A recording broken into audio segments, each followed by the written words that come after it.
Isa sa mga bagay na sabi kong babaguhin ko para sa patapos ng taon na 2025 at talagang nagawa ko ay yung hindi na ako iiwas sa mga bagay na hindi pasok sa genre ko bilang isang photographer at isang content creator.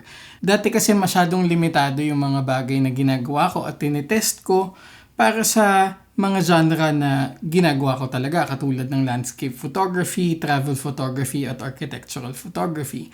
Pero naisip ko at na-realize ko na ang dami palang bagay na kahit na hindi ako ganun ka-eksperto at kahit papano meron akong experience. Isa na dyan, pag-shoot ng portraits. Parati ko sinasabi hindi ako nagsushoot ng portraits. Pero ang totoo siguro mga 8 taon bago ako nagsimulang mahilig sa landscape photography, nagshoot ako ng portraits. Siguro 10 years ago from now, ang mga sinushoot ko ay para sa mga pageant.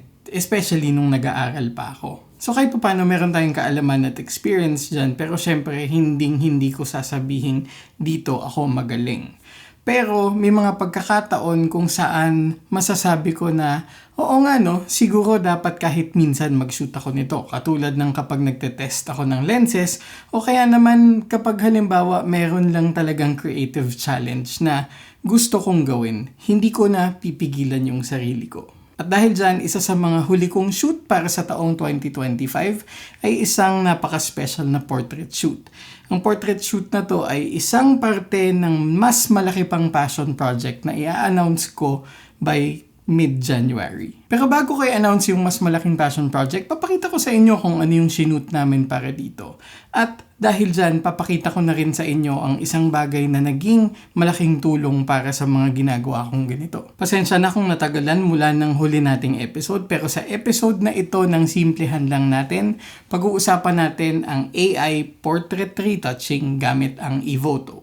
Pero syempre, tulad ng dati, sisimplihan lang natin.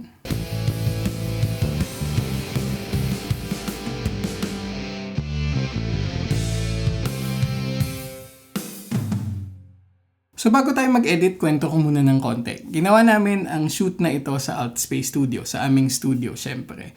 At kasama ko ang mga kaibigan kong si Jiggy Alejandrino at si Jonessa Rendon. Ang model namin para sa shoot na ito, walang iba kung hindi ang kaibigan kong si Janina Manipol. Isang sikat na model, influencer, content creator at isang kapwa Sony ambassador. Marami kaming ginawa para sa shoot na ito at makikita nyo ang mga shoot namin sa mga posts ko, sa posts ni Jonessa Rendon, pati na rin sa posts ni Jiggy Alejandrino.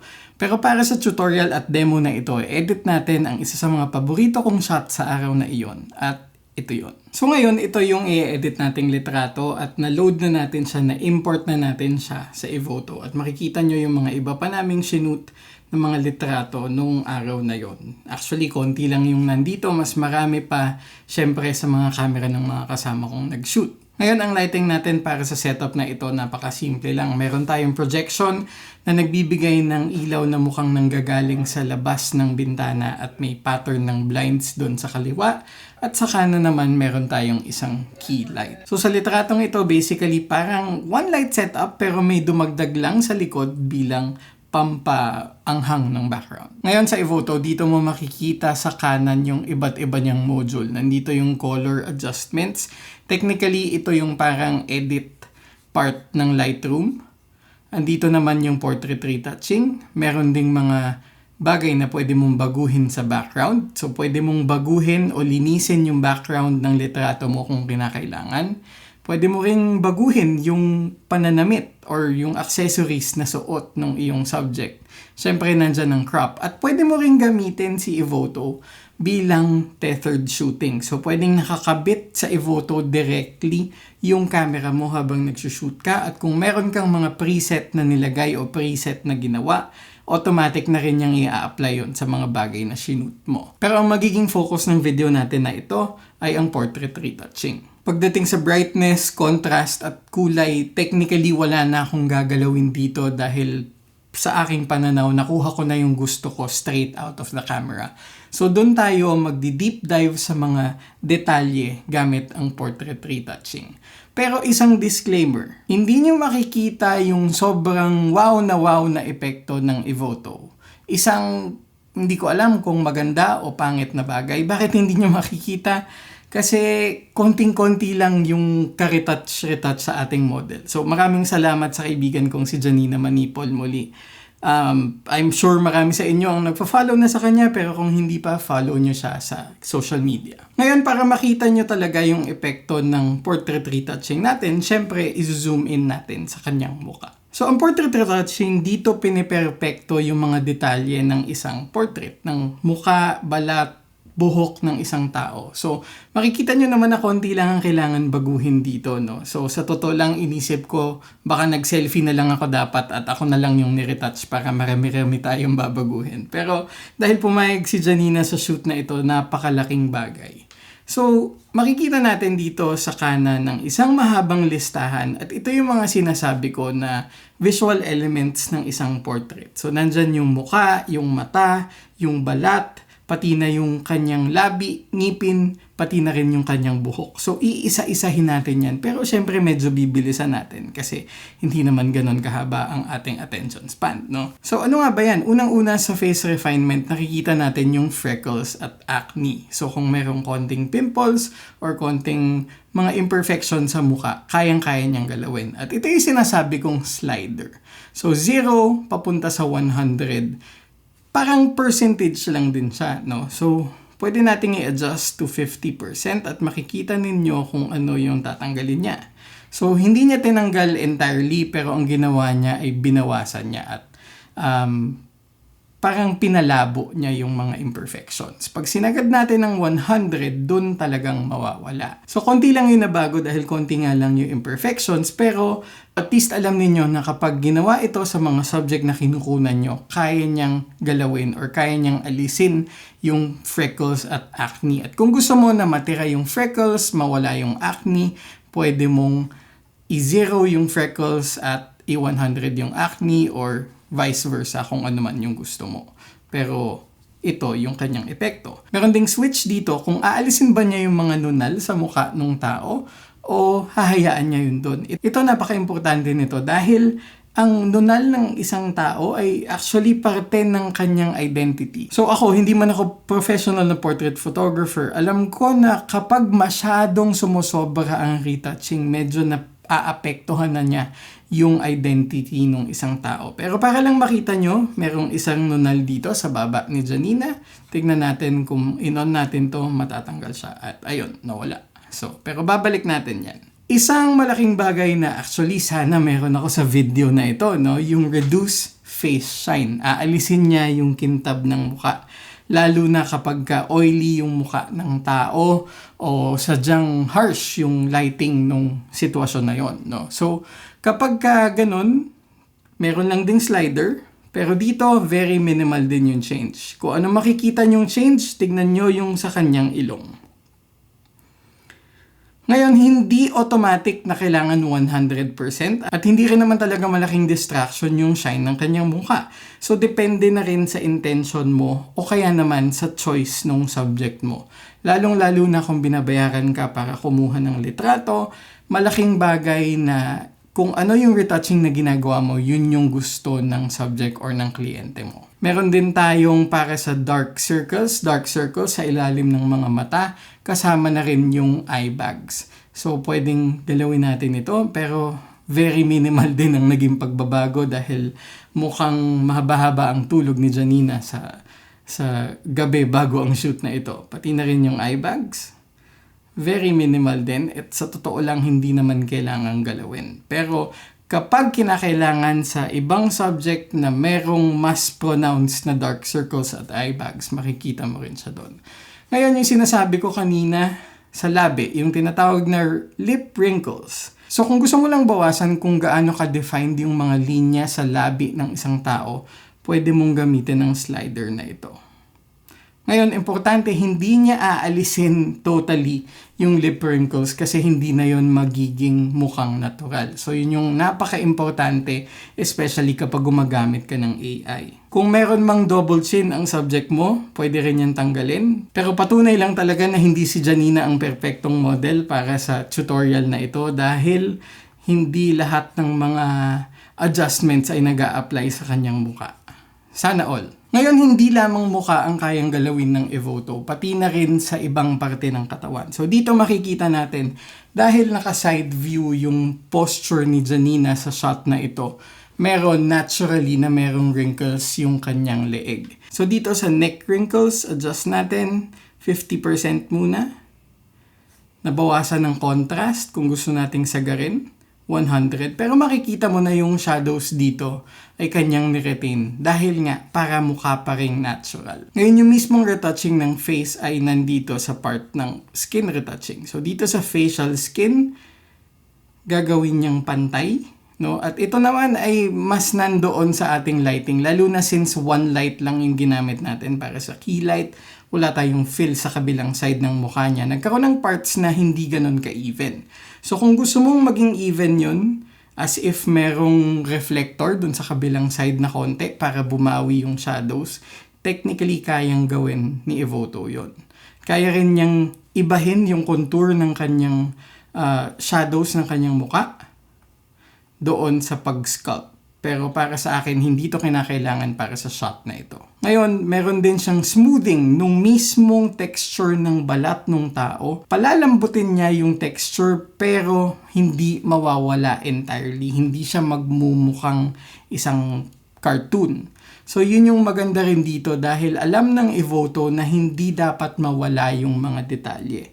So yung textured smoothing na yan, pwede mo siyang gawin lalo na kung mas magaspang yung mukha ng iyong subject. Pero ayun na nga, dahil si Janina yung ating subject, hindi masyadong kailangan. Hindi talaga kailangan. Meron ding option sa Evoto na ibahin yung texture mismo. Kung halimbawa gusto mo na mas matte yung kanyang mukha, pindutin mo to. Kung gusto mo na mas satin o mas glossy, ito naman. So nakita mo yung pagbabago lalo na dun sa shadow sa kanyang pisngi. O kaya naman kung gusto mo ay pwede mong i-adjust ito manually gamit ang slider ng glossiness, texture at clarity. Pero dito hindi ko rin siya gagamitin. Meron pa siyang mga paraan para baguhin yung skin tone o ipantayin yung skin tone kung kinakailangan. Pero hindi nga natin siya kailangan dito. So meron ding options para mag-reshape ng muka. Meron ding option para baguhin yung kanyang facial expression. Subukan lang natin, no? Pero para sa akin hindi kailangan masyado to. Bakit? Dahil kung na-direct mo ng maayos yung subject mo, mas maigi na nagawa mo siyang natural. So, gawin natin. Gentle smile. So, mas ngumiti kumpara dun sa original. Pwede mo rin baguhin yung kanyang mga mata, yung kanyang ngipin, at pwede ka rin magdagdag ng catch light. Ano yung catch light? Yun yung reflection ng ilaw sa kanyang mata. So, dito, very subtle at nasa side kasi yung lighting natin. Kaya yung catch light sa mata niya, konti lang din. Kung gusto nating palitan o dagdagan, pwedeng-pwede gamit ang mga option na ito. So ito, mas malaki yung light source. Ito, naging parang dalawa yung light source. At ito, nasa gilid naman siya. Pero para sa akin, okay lang yung natural natin na catch light. Maaari mo rin baguhin yung makeup pero hindi natin gagawin yan dito. At iiwanan ko to para sa inyo kung gusto nyong subukan kapag ginamit nyo yung free trial. No? Siguro ang huling parte na pinakamakikita nating may epekto dito sa editing demo natin ay para sa buhok. So dito kung gusto natin mawala yung parte kung nasaan yung hati ng buhok ng isang tao, yung hair part line sagad mo, mawawala dito. So nandito yung hati kasi nakapaganon yung buhok ni Janina. So kung gusto mo na kalahati lang siya, pwede rin naman. So, pwede mo rin i-adjust yung volume sa left, sa right. At kung gusto mo, pwede mo rin i-adjust yung hairline pero hindi natin kailangan gawin yan dito. Mas importante yung stray hair removal. Ano yung stray hair? Yun yung gulo-gulo na buhok. At bakit gulo-gulo? Bakit may gulo-gulo na buhok dito sa litrato ni Janina? Kasi nag-hair flip siya bago ang shot na ito. So, dahil doon, mas makikita natin yung epekto ni Evoto. So, stray hairs removal, 100% from this to this. So, makikita nyo na wala yung mga buhok doon sa gilid at pati na rin yung mga buhok na nandoon sa muka na hindi kasama doon sa main volume ng kanyang buhok. Ngayon, kung gusto mo naman na yung mga nasa muka niya ay hindi mawawala, pwede mong bawasan o alisin yung within figure outlines. Kung gusto mo naman na matira yung mga nasa gilid o nasa labas ng kanyang figure, pwede ring alisin mo yan at babalik yung mga stray hair dito. Buti na lang talaga nag-hair flip siya, kaya nagkaroon tayo ng mga mababago sa shot na ito. Kung gusto natin ngayon na mas smooth yung hair niya, pwede nating isagad ito o kaya naman pwedeng nandito rin banda sa bandang gitna. At kung gusto natin na mas makintab yung kanyang buhok, pwedeng gawin ni Evoto yan.